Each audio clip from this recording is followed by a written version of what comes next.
በምስሉ ላይ የምንመለከታት አንዲት ቆንጆ ወጣት ቀዝቃዛውን የክረምት ወቅት የምታሳልፈው በቤቷ ውስጥ ሆና እሳቷን እየሞቀችና መጽሐፍትን እያነበበች ነው።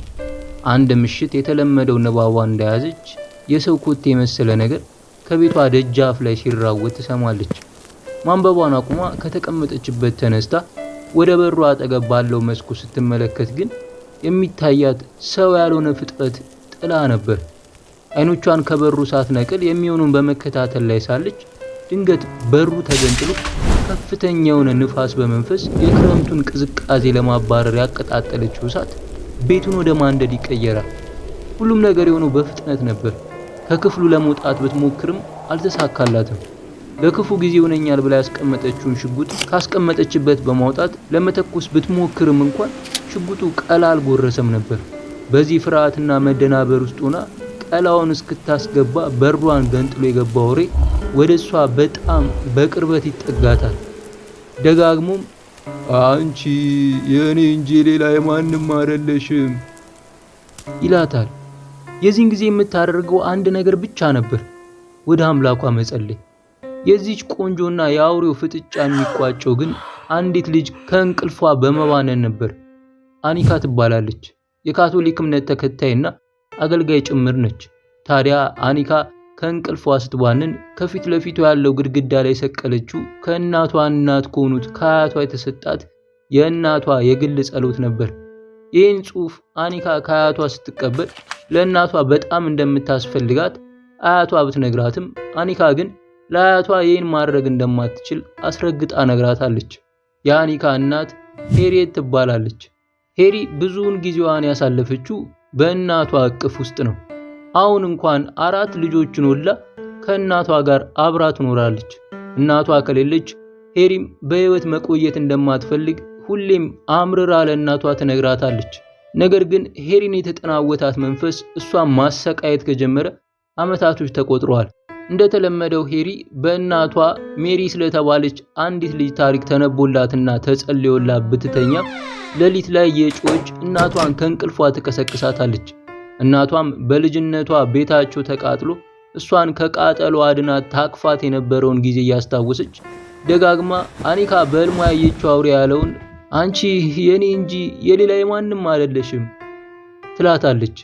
ሄሪ ከእናቷ ጋር ተቃቅፈው እንዳሉ ሌሊቱ አልፎ የመንጋቱን ማረጋገጫ የምትሰጠው ፀሐይ በመስኮት ወደ መኝታ ክፍሉ መግባቷን ከጀመረች ሰነባብታለች።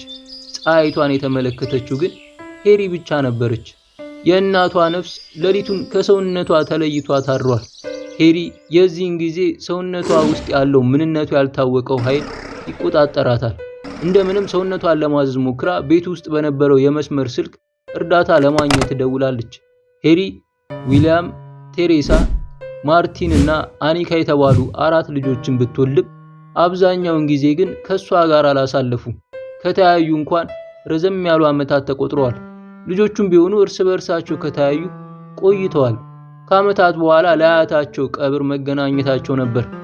ዊሊያም በፕሌን ማርቲን ደግሞ በባቡር ወደ አደጉበት ቤት መጡ። ዊሊያም በተከራየው መኪና ውስጥ ከማርቲን ጋር ቢገናኙም ዊሊያም ግን አሁንም ቢሆን ከድሮ ጀምሮ የተጠናወተው የቁማር ሱስ አልለቀቀውም ነበር።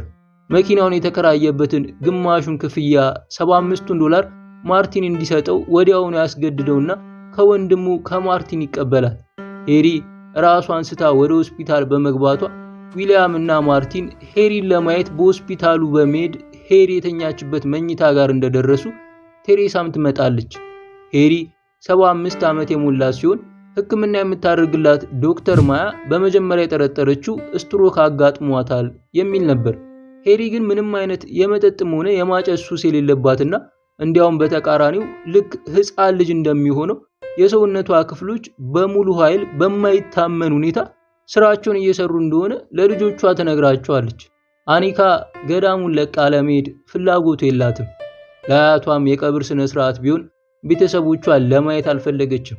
አኒካ በልጅነቷ አንድ ቀን አያቷ ቤት በሌለችበት ከእናቷ ሄሪ ጋር አብረው ሳሉ አባቷ ድንገት መጥቶ ከፍተኛ የሆነ ድብደባ ሲፈጽምባት ሄሪ ያየች አኒካን ከጥቃቱ ለማስጣል ምንም አይነት እንቅስቃሴ አለማድረጓ ለእናቷ ክፉኛ የሆነ የማትቆጣጠረው ጥላቻ እንዲያድርባት አድርጓታል።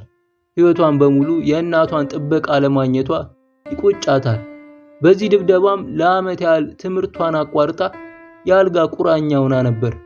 ዶክተር ማያ ሄሪ የአእምሮ መሳት ቢያጋጥማትም ልክ እንደ 10 ዓመት ልጅ አይነት ጉልበት እንዳላትና የአእምሮዋ ጤና ሲመለስ መልሰው ወደ ሆስፒታል እንዲያመጧት ትነግራቸዋለች።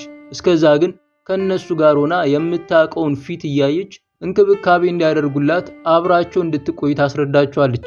ምንም እንኳን ይሄ ሁኔታ ለልጆቹ በተለይ ደግሞ ለዊሊያም የማይዋጥ ቢሆንም ሄሪን ወደ ቤቷ ይዘዋት ሄዱ። ወደ መኝታ ክፍሏ እየወሰዷትም ሳለ ሄሪ አኒካ መምጣቷን አይታ በድጋሚ ራሷን ትስታለች። አያታቸው ቤቷን ያወረሰችው ለዊሊያም እና ቴሬሳ ሲሆን ለማርቲን ግን ምንም ቅርስ አልተወችለትም ነበር። በነጋታው ሄሪ እና ልጆቹ ለቀብር ስርዓቱ ወደ ቤተክርስቲያኑ ይዘዋት ሲሄዱ ሄሪ ድንገት ከቤተክርስቲያኑ በላይ ያለው የሰይጣን ሐውልት ሲንቀሳቀስ ለሷ ብቻ ይታያታል። ባየችው ነገር ስሜታዊ ሆና ቄሱን ሁሉ በጥፊ እስከ መምታት ትደርሳለች። ሄሪ በድጋሚ ምርመራ ቢደረግላትም ምንም አይነት ህመም የሌለባት ሙሉ በሙሉ ጤነኛ የሆነች ሴት መሆኗን የምርመራው ውጤት ያሳያል።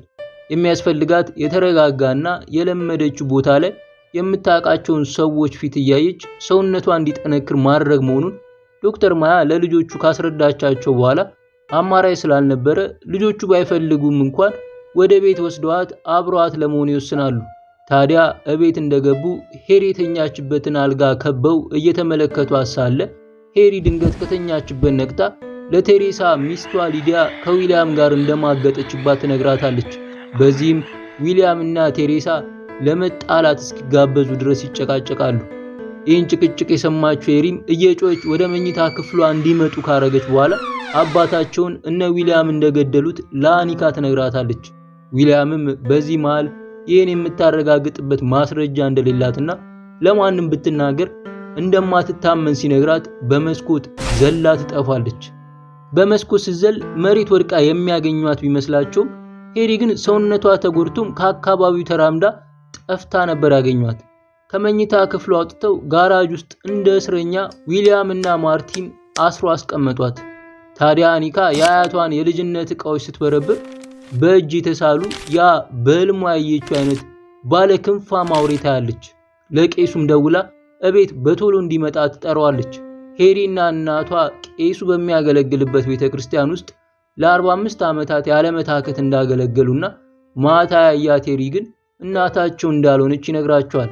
ዊሊያም እናታቸው አእምሮዋን እንደታመመችና ሆስፒታል መሄድ እንዳለባት ቢከራከርም ሄኒካ ግን አሳምናው ቄሱ እንዲረዳት ከአኒካ ጋር ሄሪ ወደ ታሰረችበት ወደ ጋራጁ ይሄዳሉ። መንፈሱ ግን ሙሉ በሙሉ ሄሪን ተቆጣጥሯት ነበር።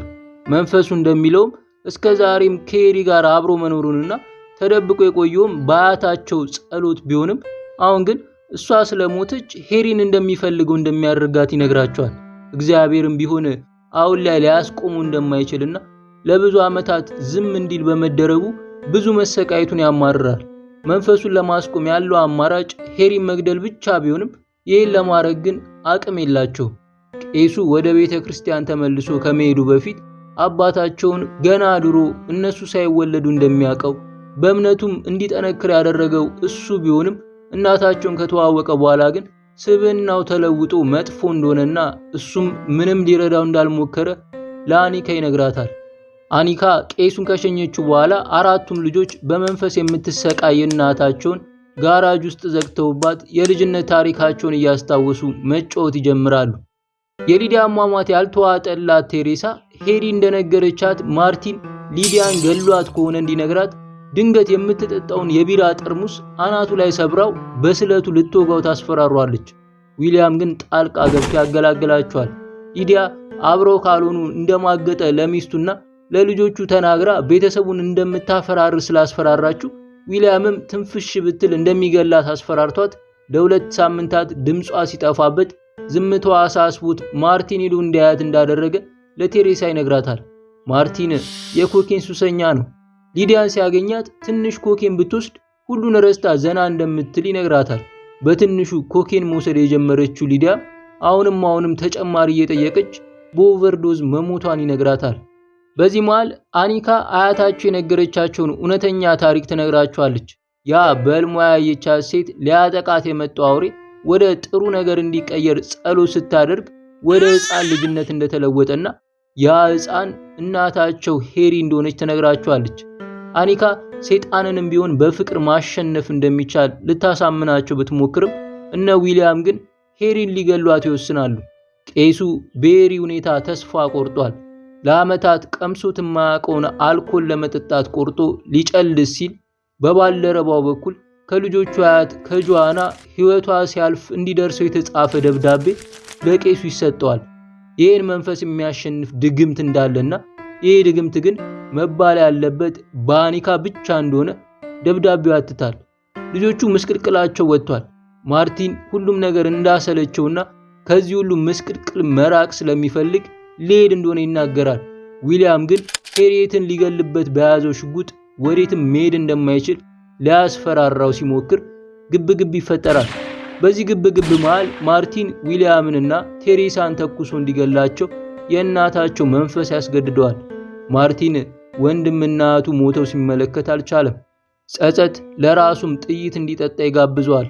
ራሱን ተኩሶ ገደለ። በጋራጅ ውስጥ ታስራ የነበረችው ሄሪ መንፈሱ ሙሉ በሙሉ ተቆጣጥሯታል። አሁን ሄሪ ሳትሆን አውሬ ሆናለች። ቤቱን በእሳት አቀጣጠለችው። በዚህ ሰዓት ቄሱ ለአኒካ ደርሶላት ድግምቱን ማለት ያለባት እሷ መሆኗን እየነገራት ሳለ አውሬው ቄሱን ይገለዋል። አኒካ አውሬውን ተኩሳ ለመግደል እድሉን አግኝታ ነበር። ግን እናቷ ላይ እንዴት ጨክና ትተኩስ? አልቻለችም። በመጨረሻም አያቷ የሰጠቻትን ጸሎት አስታውሳ ደጋግማ ስታነበንቡ ሄሪ ወደ ቀድሞ ማንነቷ ተመልሳ ወለሉ ላይ ራቁቷን ትዘረራለች። አኒካ ሄሪን ተሸክማ በቃጠሎ ሊወድቅ ከደረሰው ቤት በሰላም ትወጣለች። ደጋግማም ሄሪን እያየች አንቺ የኔ እንጂ የሌላ የማንም አይደለሽም ስትል እናቷ ሄሪ ፈገግ ብላ ትነቃለች።